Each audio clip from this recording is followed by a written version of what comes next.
এখানে রয়েছে 3x plus 5y is to 7x minus 4y equal 7:4 হয়, তবে x/y এর মানটি কত হবে সেটা বের করতে হবে। এখানে ইস টু মানে হচ্ছে ভাগ, তার এখানে লিখতে হবে 3x প্লাস হচ্ছে 5y বাই হচ্ছে 7x মাইনাস 4y ইকুয়াল হচ্ছে 7/4।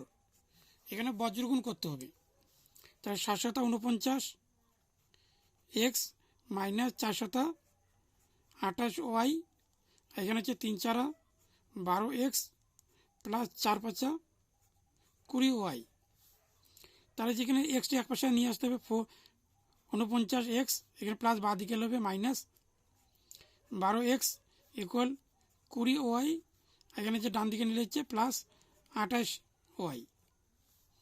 এখানে দুটি মাইনাস করলে হবে এখানে 7 আর এখানে হচ্ছে 3x, আর এখানে হচ্ছে 8 আর এখানে 2 4 হচ্ছে 48y।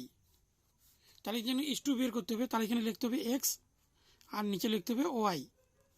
তাহলে এক্সের সঙ্গে ইন্টু আছে 37, তাহলে 37 নিচে আসবে, আর এখানে ওয়াইয়ের সঙ্গে ইন্টু আছে 48 যাবে উপরে।